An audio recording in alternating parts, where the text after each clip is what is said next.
Hi, everyone. Welcome to another session with our fellowship. I'm really excited to have a friend and compatriot, Hi Lochler, with us today. Hi is going to tell us a little bit about the Institute for Social Banking and the work that he does. And we just had a session with a member from the Global Alliance on Banking Values, which is partnering with and supporting the work of the ISB back and forth as two really great associations and networks to be aware of and really get to understand how institutes and banks around the globe are incorporating values into the way they do work. And Hai is going to tell us a little bit about the mission of the ISB and also about his background. So I'll hand it over to Hai, who can take us through and drive the conversation. Well, thank you, Stephen, and thanks for inviting me. And I'm really excited to see you all, and yeah, always to speak to a group that is eager to learn about ethical finance or values-based finance, or even broader, sort of rethinking economics and the way it works and the way it influences our society. Yeah, it's always very exciting to see a group who's eager to study that. So I hope I can, from my position and my experience, maybe offer you some stories that hopefully resonate or make sense or help you see, yeah, future steps. I'll do my best. I think what I wanted to do is just maybe introduce myself shortly, so that you have a little bit of a picture of my point of reference, so to say, and then I'll dive into explaining what the Institute for Social Banking is, and via that talk about the banks or the financial institutions that are member of our institute, and therefore also talk a little bit about their mission and their approach. And I'll then wrap up with sort of saying what is our role in that field. All of that, I'm thinking maybe speaking for 15-20 minutes. So people, I heard you're cooking. Well, you can continue cooking and just listen, and then from there on, maybe we'll also have a Q&A if you have questions or thoughts you want to discuss in reaction to what I said, or maybe building on some of the great speakers that you already had. And all of that, I understood from Stephen to have about sort of up till the 30 minutes past the hour in all our different time zones. So yeah, good. Let's dive into it.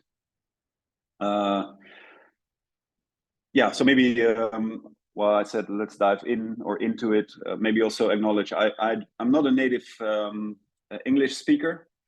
I live and work in Amsterdam, in the Netherlands.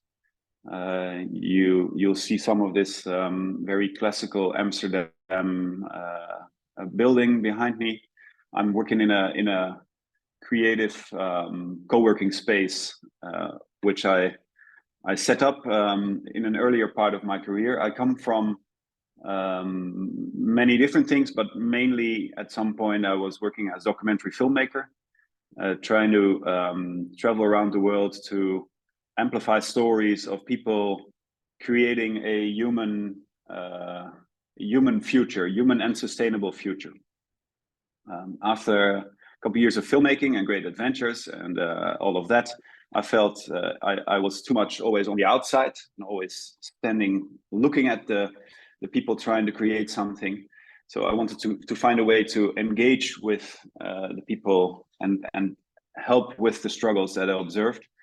And for me, that led into stepping into a role of organization development consultant, helping mission-driven enterprises, mission-driven or impact enterprises, mission-driven companies or organizations, helping them with the difficulties of bringing the mission on the ground, because you always start with a great vision and mission and inspiration. But then the day-to-day comes in, and there are other people to work with, and they have also missions and inspirations and all of that. And we're all human, so it always requires human beings working together, and that's not always easy. That's sort of for me, has been sort of a principle for life. So I thought if I connect with that and see if I can help people trying to bring mission on the ground, vision on the ground while working together, that could be a good place to contribute to. So I did that as organization development consultant for a couple of years, and via that work, I came across the organization called Triodos Bank, which is a mission-driven bank. You may have heard the name before in one of the other speakers. It's one of the leading banks, I would say, in the values-based, mission-driven banking world. I helped them with some consultancy work, with leadership retreats and learning journeys, and then started working for them full-time to work as their learning and development manager to build up an academy around programs that hand over the mission and the vision and the impulse to the new generations in the bank, those who join the bank and come to work for the bank. After that, I've done that for a couple of years, and then I moved back into consultancy, but very quickly was invited to join the board of the Institute for Social Banking. And then from that board position, during COVID, there were some changes in the team, and I got the role of being the managing director of the Institute. Just mentioning a couple of things, because in my way of telling, I've learned over the years that I sometimes refer to previous experiences in my biography. And I find it always helpful to have mentioned some of the chapters of that biography, so that hopefully it makes sense and is helpful. Refer to those points. So that's me here in Amsterdam. I'm living together with Jacqueline, and we have two kids, 13 and now 11. Yeah, well, maybe that's as sort of a background. So then the Institute for Social Banking. I thought I'd give you a couple of slides. I don't know if I can share a screen. Yes, great. And then talk from there to introduce to you the Institute, its banks and its role, and maybe some of the activities. Let's start with this slide.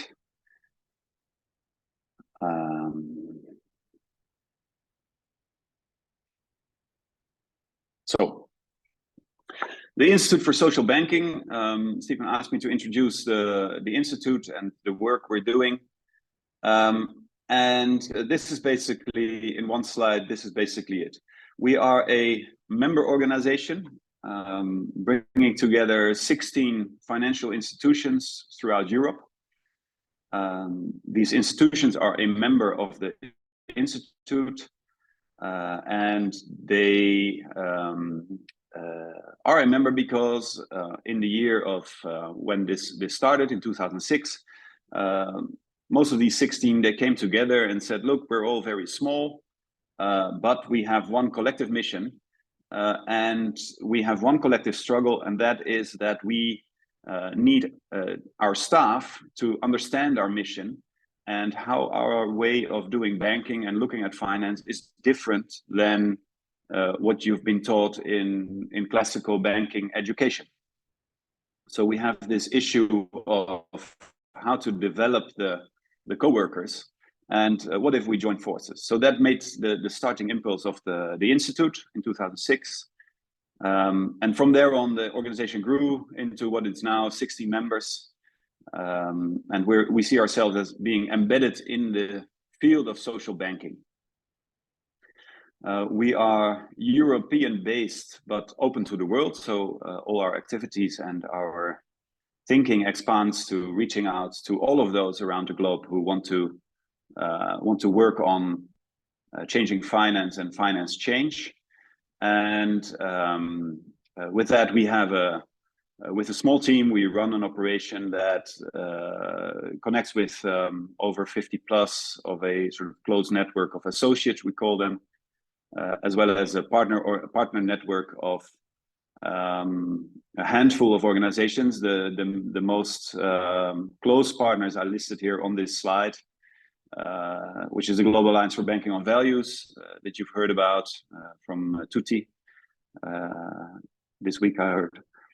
And then there is others such as the Climate Safe Lending Network, very interesting organization that focuses on bringing some of the sustainability, the forefront sustainability financial thinking to traditional finance institutes. Recommended to check it out.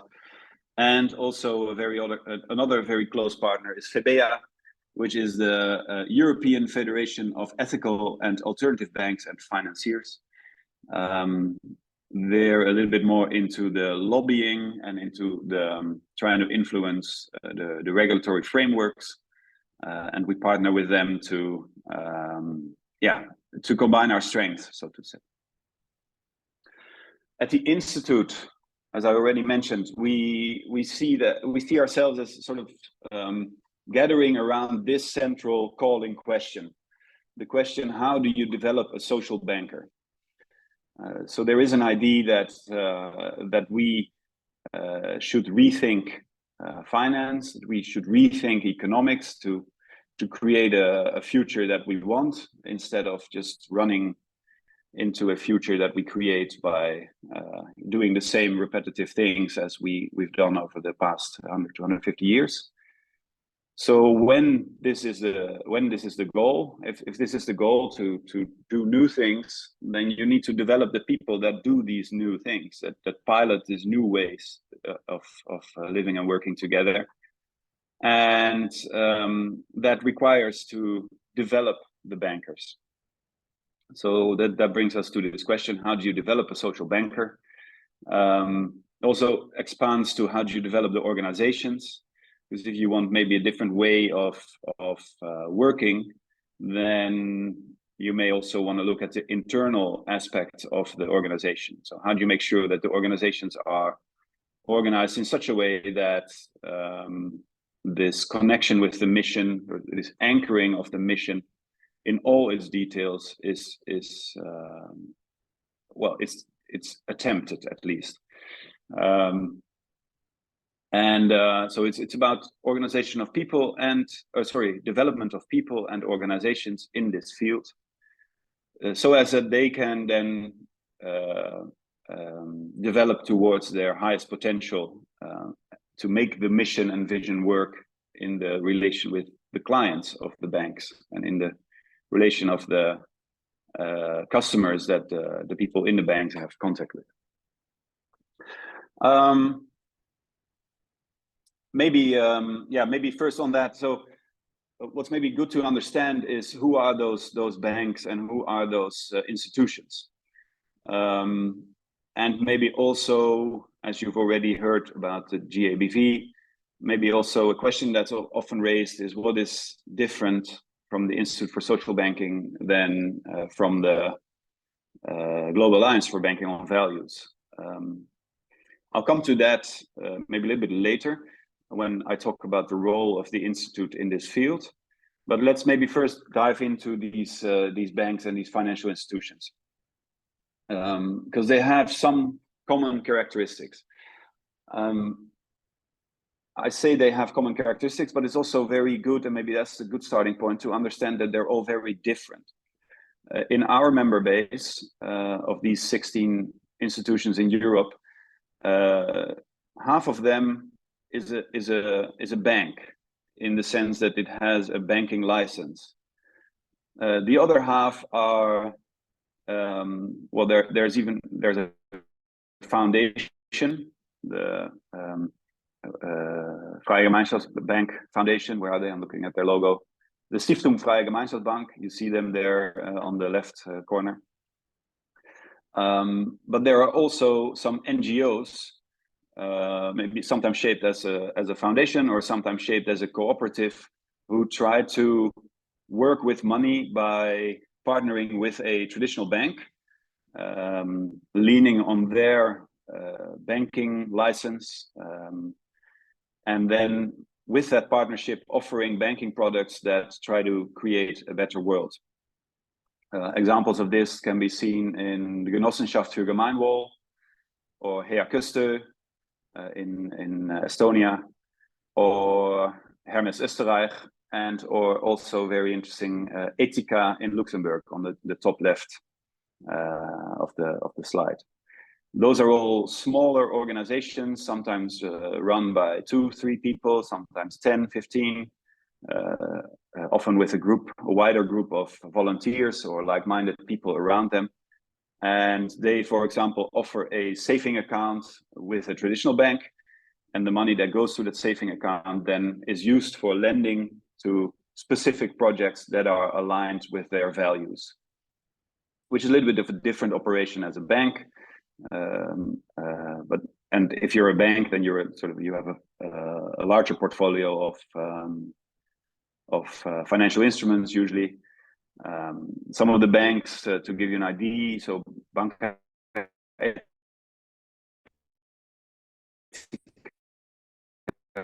is now around, I think, 400, 500 years old. They are about 1,000 co-workers at the moment. And Triodos Bank is the biggest and based in the Netherlands, but with offices or branches in Spain, UK, Belgium, Germany. They have an operations which now has about 1,800 to 2,000 co-workers spread out over the continent. So it's a wide variety of types of organizations, as well as their products, as well as their ways of working. That's all very different. The one or the couple of things that are common is that they all founded themselves or started as institutions that believe in the insight that it is possible to create a future by working consciously with money. To give you an example of Triodos, this came from a group of people who in the 60s, early 70s started rethinking economics, rethinking society, even thinking about what it is to be human and what it is to live together as human beings, educate together, develop together. So if that is the case, then you need an economic life allowing for the development of each human being to its highest potential, as well as living within planetary boundaries, although that term was maybe not yet coined, but those concepts were there. And this group of people started studying it, and then from there came to the realization, well, if that's the society that we think is the model for the future, then that society has an economic life. And what are the principles for the economic life? And when you have an economic life, you have money. I mean, to be debated, but that was sort of the view. You need money in that economic life. You need something of a monetary system. So if you have a specific view on a society, then you have a specific view on economics, you have a specific view on monetary system. That leads to the question, what actually is money? And while studying that, it leads to the question, what actually are the financial institutions doing? And what kind of work do we need them to do? So that was kind of the thought process in long, extensive research they did. And from that, at a certain moment, they said, look, it's so nice to study this question, but actually what we should do is we should study it in action. It will be a sustainable society, which is one of Triodos Bank at a certain part of their biography. So this, I'm sketching this to highlight to you how these institutions all came from a broader view on society. You could say one of the characteristics is that they all see the necessity of shifting from a paradigm where it is about extracting value from the system to a paradigm where it is about contributing to the system for the mutual benefit of all. So moving away from the idea that your activities need to extract value for yourself or for your organization, and stepping into an idea that you actually contribute to the system, and therefore the system in itself develops in the right way if you contribute with the right consciousness, with the right intention. And that's a characteristic for all of these financial institutions.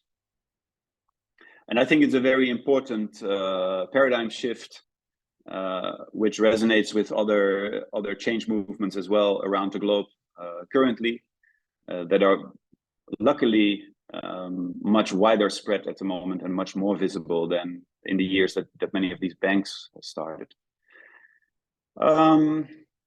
So yeah, on that note, so it's all about working with money to create the future. And then if you think about that, then it's necessary to rethink the model of banking, because basically when you don't prioritize extracting value from the system, but you prioritize impact, then you need to rethink how much profit you want to make. So it's not about profit maximization, it's about impact maximization. But then there is the anecdote that at a certain moment there was a new CFO, so a financial responsibility person in the Triodos Bank, who after a year came to the CEO and said, "Look, I can't do this. I literally just can't do the thing you ask, because I'm trained to always prioritize the maximization of profit for the shareholders." And this was a person who had like a 30 or 35 year working biography in traditional finance institutions. And he said, "It's just too late for me. I can't rethink my thinking and my decision-making processes to move towards always prioritizing impact first, while maintaining some profit, because you want to have some profit to be sustainable as an organization. But it's this shift in paradigm that leads to shifts in detailed choices in the process of banking. It's that pioneering that all these institutions do.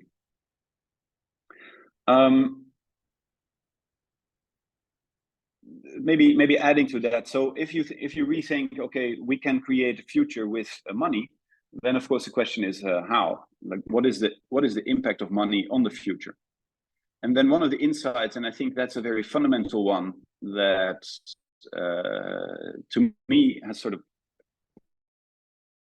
when I first heard that, I was like, yeah,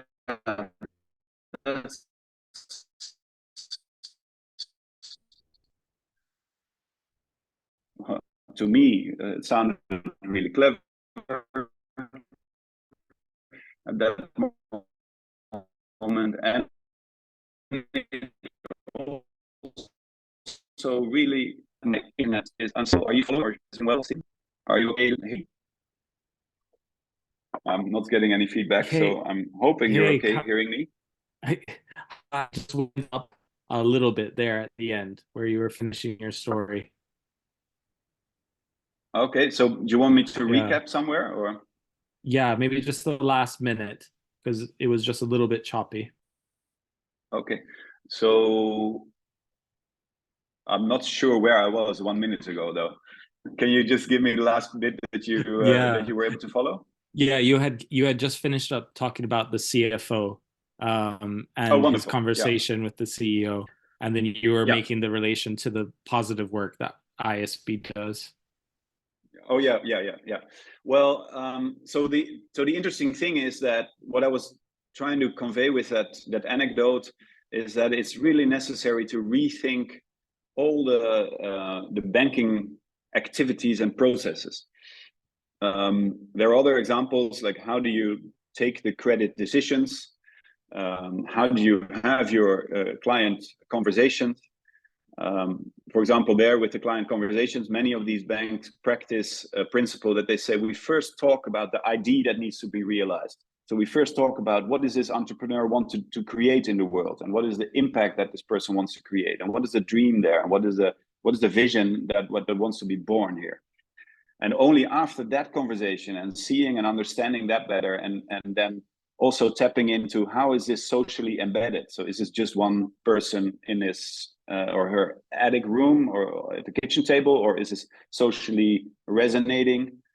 And only after that conversation, then maybe in the end we say, what is the transformative model of this idea? So what is your business model? And from that, what is your predictions in terms of revenue, and what is your demand in terms of finance, and what are your Excel sheets looking, and their balance sheet totals, etc., etc. And many of the clients of these of the member banks, they report back that it's usually that shifting around the conversation, which is for them, firstly being seen by their bank as sort of a co-traveler on the road to creating a better future. Just giving another anecdote, sort of to highlight how these banking processes are different once you start to realize that banking should be done for impact in society, and not only for making as much money as possible for your shareholders. So then maybe adding to that, so if you're thinking that working with money creates the future, then it's maybe also interesting as sort of a layer on top of it to think of how does that then actually create the future. And for that, there is a principle in this movement which I found very helpful, which is the 3 qualities of money. So basically, when this whole rethinking process happened, at some point, the inspiration was that money shapes the future in 3 different ways, because money plays many different roles in society. Money can be used for many different things. And in this concept of 3 qualities of money, it's to be looked at as you either have transaction money, the money that you use for your daily groceries, for example, or you have saving and lending money. So at a certain moment, you have your a little bit extra at the end of the month, and you put it on your saving account. And with that saving account, you yourself can invest in a project, or you can put it at your bank savings account, and then the bank can invest in a project. So that's the saving and lending money. And then thirdly, the third quality that you have is to give it away, which is called the gift money. And all of these 3 qualities, they have a different way of creating the future. So the transaction money creates the future in the maybe next 3 to 5 years. So you go to a specific bakery to buy your bread with that baker and not with that baker. So that baker flourishes and the other bakery doesn't flourish. So there you see transaction money really shaping the future in a short-term perspective. It's consumer power, basically. That's another term to it.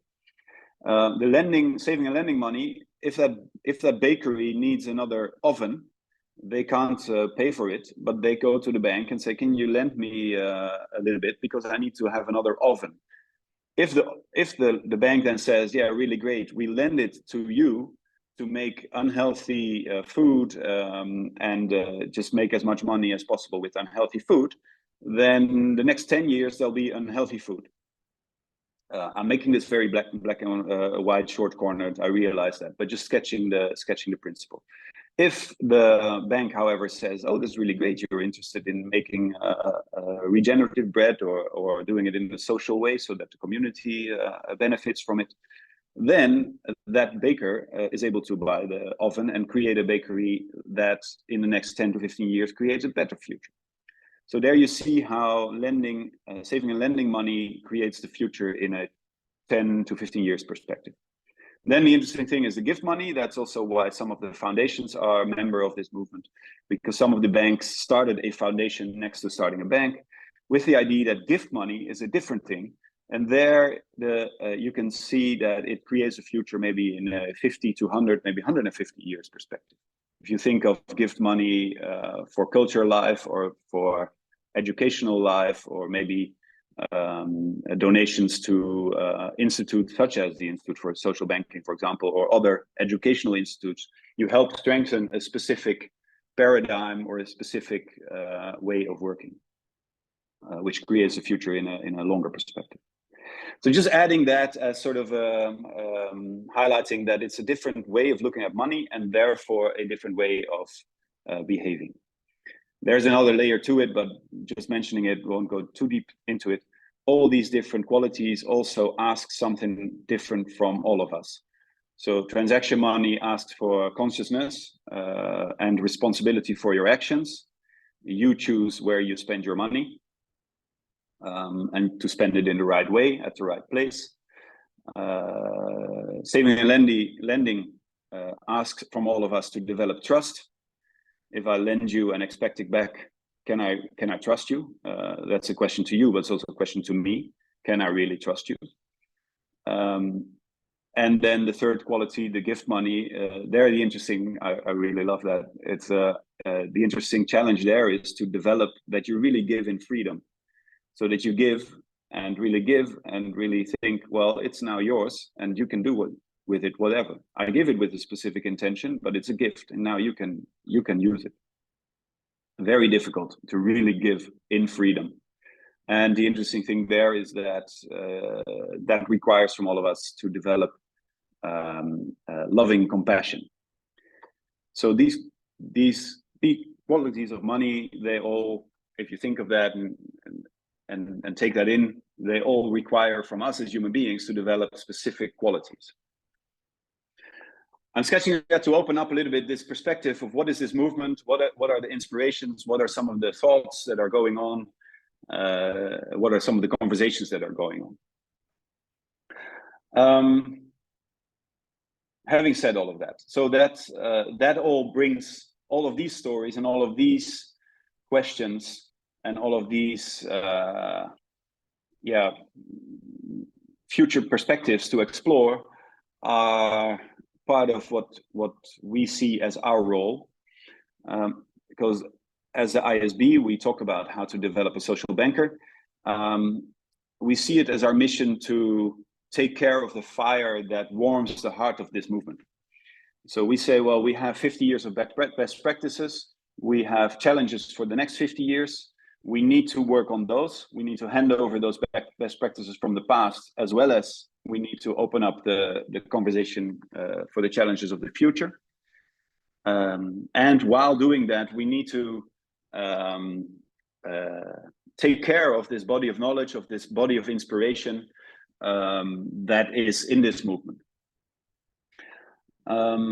So therefore, the Institute offers activities. We have a flagship model, which is called the Summer School, which brings together each year about 60 to 80 co-workers from the member banks, plus interested others, to study a week long with workshops, with lab sessions, with all different kind of work forms, to unpack some of the concepts, as well as to step into this handing over of best practices or peer-to-peer conversations of finding solutions, all of that.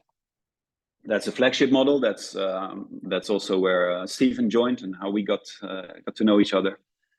This year it's in Vienna. At the end, I'll do the marketing, but it's going to be great again, bringing together many of the bank's co-workers.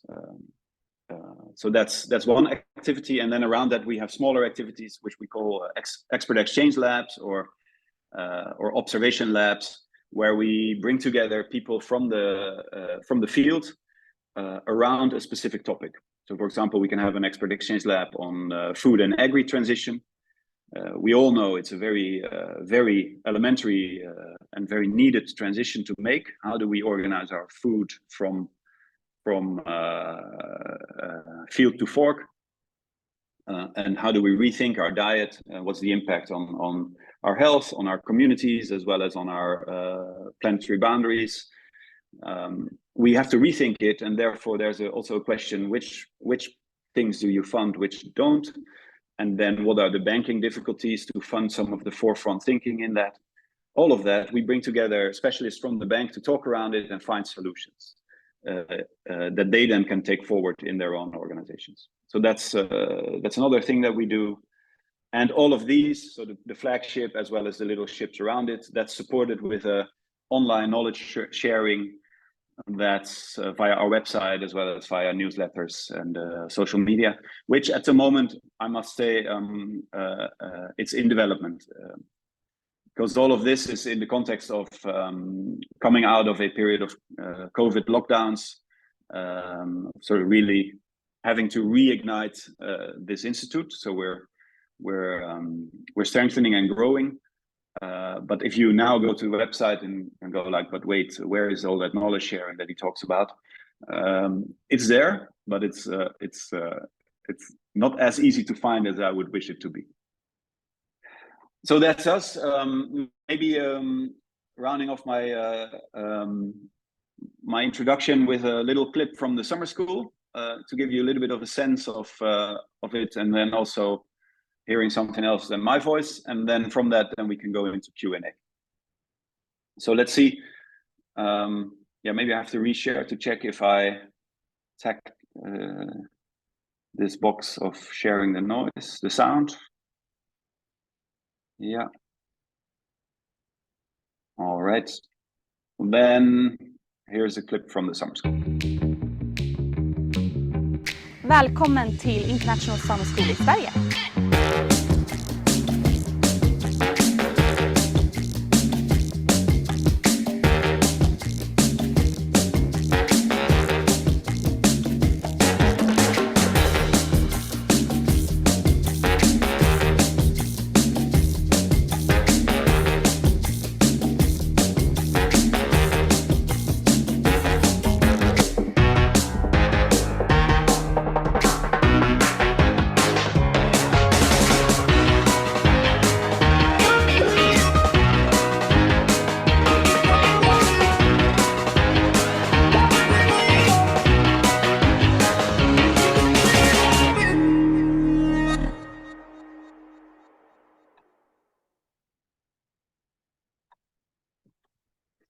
That's it.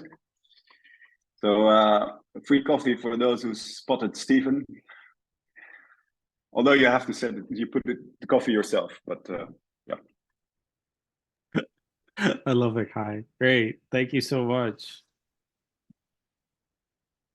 You're welcome. Shall we do Q&A? Are there any questions or remarks or thoughts you want to share? Yeah, we have a couple questions that have come up from the chat. And Maria, I don't know if you have the chance, I know you're at work, to ask your question, but I thought that would be a first place to start it. And Juliet, if you have stable Wi-Fi, you could ask your question, but I can ask it if not. Maria, do you want to go? Hi, thank you very much for your presentation of the Institute for Social Banking, and I am curious to learn more. How would you recommend to effectively communicate to the employees that, for example, sustainable finance or impact considerations also concern them too, and that is a valid point to be looked at? Because I can imagine that, for example, those who are already in the industry for quite some time, and you also mentioned an example of a person who cannot shift their perspective, have a hard time doing so, and yeah, they might not be convinced if, for example, their colleagues or a manager comes up with an idea, or let's do a training now on sustainable finance for everyone. Thank you. Yeah, so your question makes me think two directions. So one is we have the luxury to work with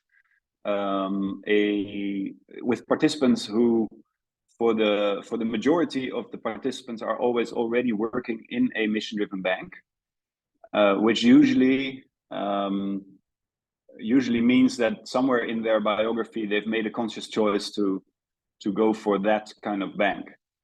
So that makes it a little bit easier to take them along in the conversation of what that means and how do you actually do that, or why is this important. We always, in each program, always have 2 or 3 people coming from what we then, just to again be a little bit short-cornered here, but what we call the traditional financial sector.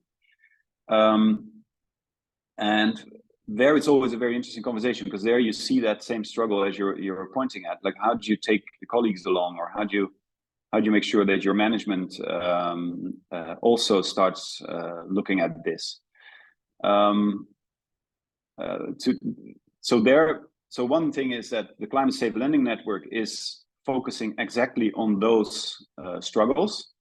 So they have a whole program for it. So if you want to if it is really something that you want to continue tracking, then maybe also look at their website.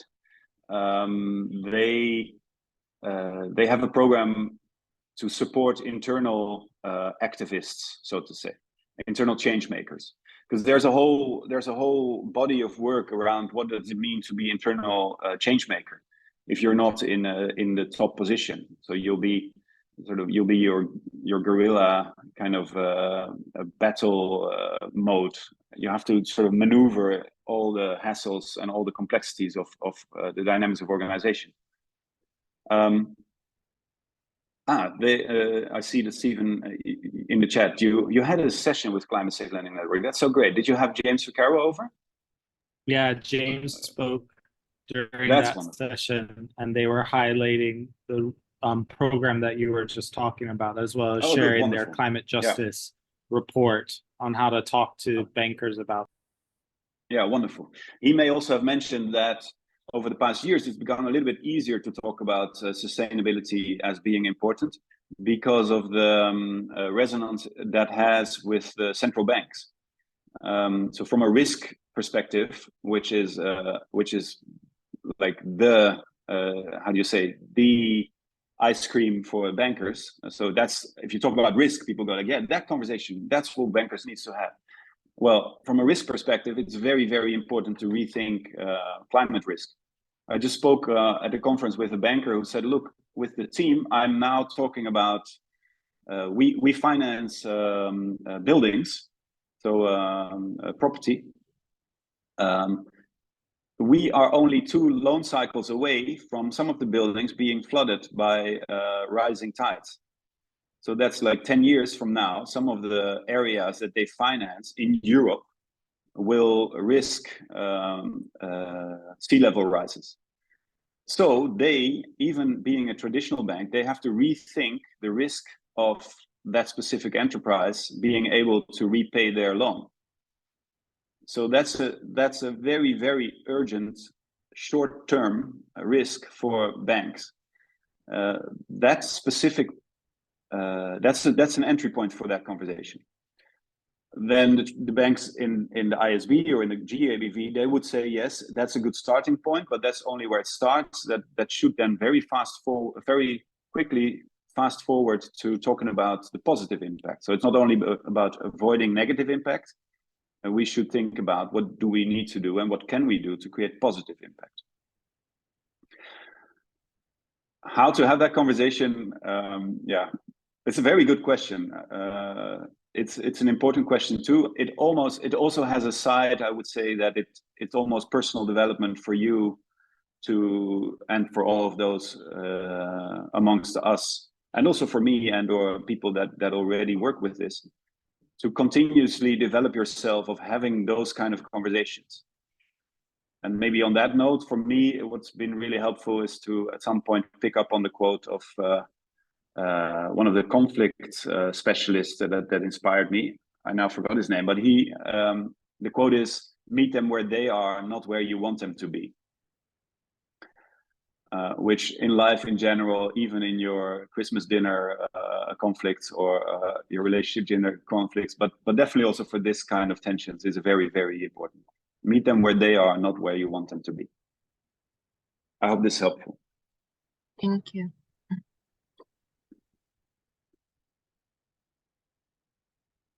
Do you want me to scroll through the chat, Stephen, or do you want to, how shall we do this? I was waiting for Nora to jump in, and then maybe I can Juliet jump in can then. ask her question. That sounds great. Thanks, Stephen. Yeah, go ahead. So something I have been doing some research into recently, and I think it's relatively nascent still, is the concept of companies figuring out their carbon fingerprints, or rather the the emissions and impact of where their money is with banks. And I think it's a really interesting practice. In particular, I'm thinking of the cleaning company, Seventh Generation here in the state of Vermont. And they have an emissions report for their bank, for their insurer, for kind of how many emissions their money is facilitating within that bank's portfolio. And I think this is a really, really interesting practice, and I'm hoping it grows. And I guess this is just maybe more of a comment, but I'd also love to hear kind of your thoughts on, do you think more companies being more aware of the impact of their banking could push forth your mission? Yes, definitely. If they would all be aware, then we could stop, so to say, which is probably only in 100 years or so. But this insight that where your money sleeps at night, that's also a phrase that's sometimes used. So that's sometimes being used. That has an impact. So where you put your money on your saving account, or where you invest, if you're in that game, it has an impact, and therefore it's important to look at, especially for those companies that want to create a better world. Yeah. So yes, it's very important. The interesting thing that when the banks look at how can we, for example, be net zero, they realize quickly that it's not the operations that make them net zero. I mean, it's basically usually only a building and some computers that are running. So the impact from the operations is not that much, not that big. It's the loan portfolio. That's where the impact is. So to, as a bank, be really sustainable net zero, or even doing better than that, it really needs rethinking the whole portfolio, excluding certain types of investments or lending, and including or promoting other types of lending. Yeah. Thank you. For those, Juliet? I mean, I heard you said that you were in the US. For you, it would be, I mean, if you want resources, the Global Alliance for Banking on Values, on their website, they have a list of their members, and there's quite a few in the Northern American chapter, as they call it. Great, I'm not sure thank you about so if much. I'll they're in take a look. Vermont, but yeah, great, thanks.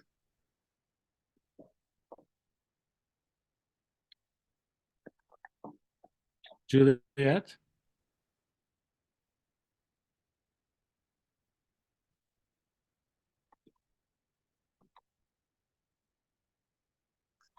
Yes. Hello. Hello. We can hear you, Juliet. Can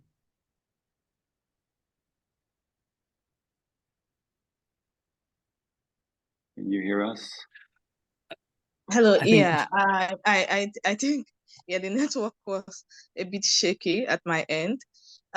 This is my question. I'm really curious to know what lessons can traditional financial institutions learn from the practices or philosophy of social banking. we lost her. I'll finish up the question. Hi, it's in the chat.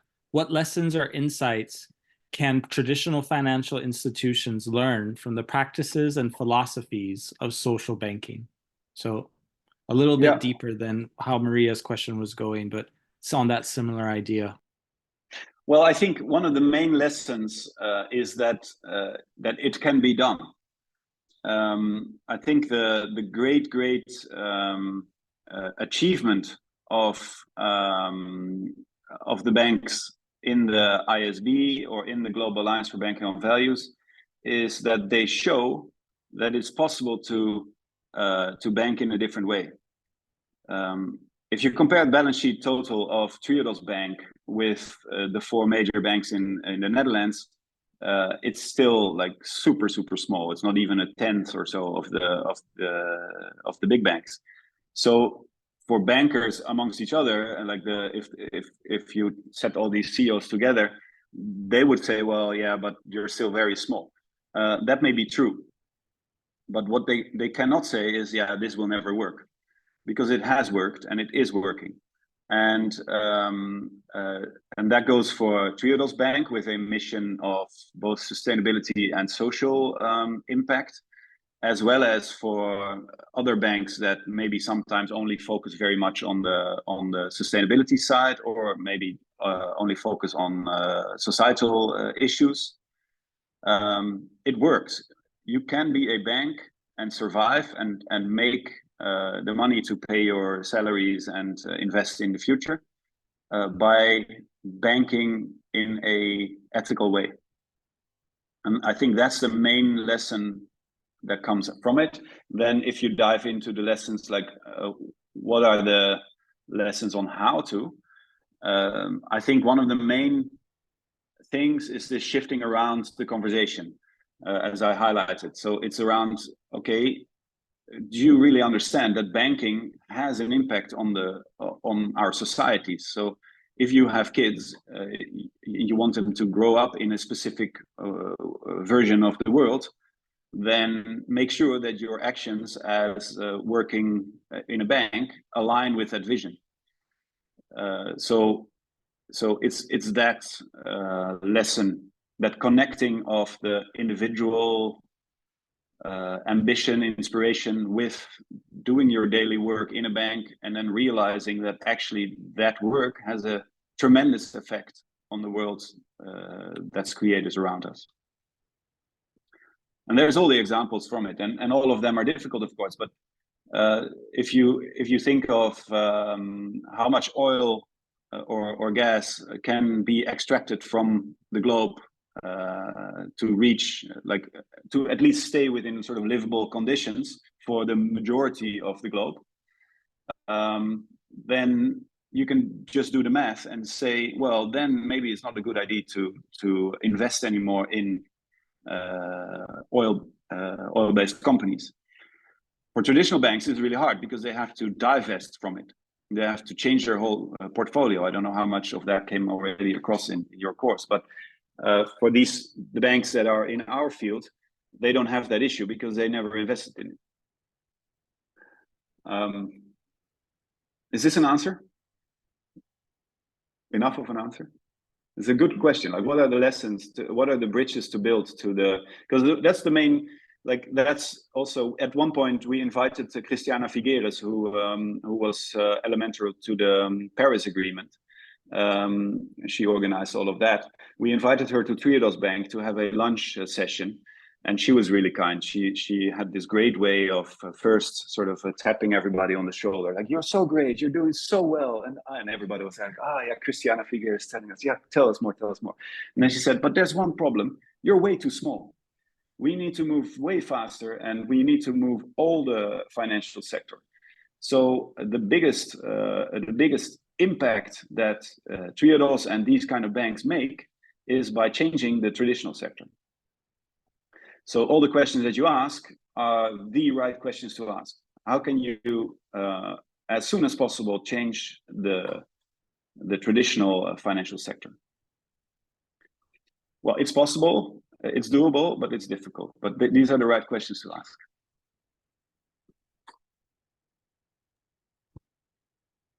Other questions? And Juliet messaged me privately to say that she appreciated your answer. I think it gets to the heart of what many of the fellows are here trying to do, is to learn how to implement these practices within organizations that are traditional, some that they would be working for, or moving towards organizations closer to the members of the ISB that they could work for, to have that being happening already. So I'm grateful for that. We have a few last minutes. Does anybody want to share one last thought or comment? Otherwise, Kai, I'm going to let you wrap us out and share anything else you'd love to share. And definitely check out the summer school. I know Camille had to drop off, and he's looking forward to participating. But if there's others of you in Europe or around the globe who would like to go and join, I'm going to be there, and Camille will be there as well. Wonderful. Yeah. Are there any final questions? Otherwise, I would say what is very important is that all of this work is always about making the meeting possible. I would say it's only because people, like-minded people, inspired people, driven people, motivated people meet. That's the only way where change comes from. So I would say keep up the meeting in this fellowship construction. And also, if you ever want to know more, or you want to reach out, or you want to connect, please send me an email or connect via the website. There's also a newsletter that you can register to. And of course, and maybe I'll share share screen one more time to also have it visually in your brain. It's I don't know if I'm sharing. Yeah, this one. This is the flyer for the summer school. Can you see the flyer? Yeah, good, wonderful. Yes. So it's the 30th of June to the 5th of July in Vienna, and check out the website if you're interested, or connect with Stephen. All right. Well then, it has been wonderful to share this with you. I hope I wish you well on your journey. Keep up the good work, and maybe we'll meet again. Thank you very much. Hi. Thank you all for joining. Take care of yourselves, and we'll be in touch soon. Thank you. Bye-bye. Bye-bye. Yeah, thank you. Bye. Thank Bye-bye. you. Bye-bye.